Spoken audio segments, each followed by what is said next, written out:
just the vacation spot for me, but is it only a vacation spot, or would I have to work there? You wouldn't have to work there if you owned it. A lot of people do work there. There are 4 full-time cowboys. Where are we talking about, first off? So this is in Montana. It's around an hour's drive from Bozeman. It's in the kind of southern part of the state.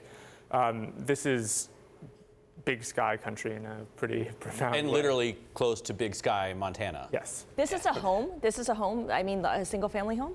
Yes. It's so this was a working ranch that this venture capitalist named Robert Birch, who's the former brother-in-law of Tory Birch. Ah, okay. Yes. He and his wife kind of bought this property for less than $10 million. It was around 9,000 acres, and then set about landscaping it and kind of building this massive, very beautiful house, and kind of expanded it to a 30,000 acre property, which they're now selling for $35 million. Wow. So Chris Birch's brother did this as a project.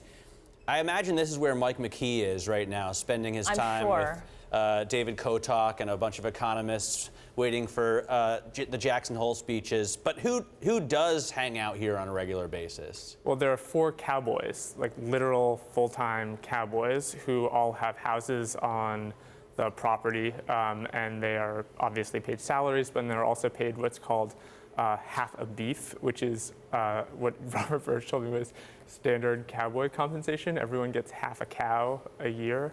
At the end of the season? Yeah, presumably. Right.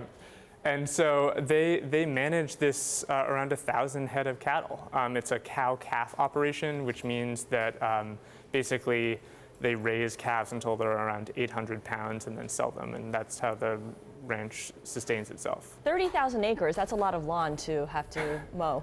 Yeah, well, I mean, you know, he talks about having all of these different kind of ATVs and motorcycles. You know, you just can't get around the property in a single day. I mean, it's 12 miles long, around 8 miles wide. There's the Yellowstone National River that goes through it. I mean, this is massive. So why, I mean, it looks like literally, for me, the perfect place to live. Why would he want to sell it? You know, they said that they wanted to downsize a little bit and get a smaller ranch. Maybe down to 15,000. Yeah, something modest like that, pretty much. So and is the market ripe for selling? I mean, are property prices up there?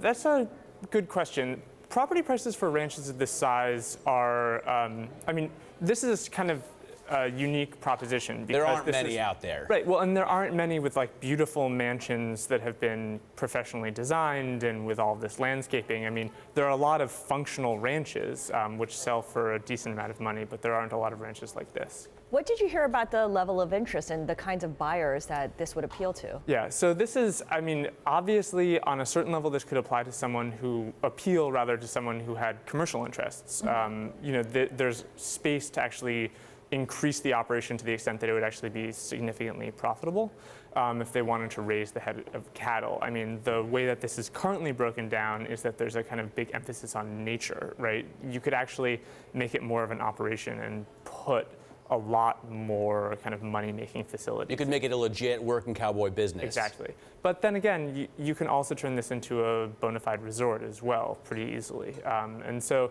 apparently there's interest from both angles, though it has yet to You could sell. make it a Montana Mar-a-Logo. I'm not sure anyone could do that, but you could certainly try.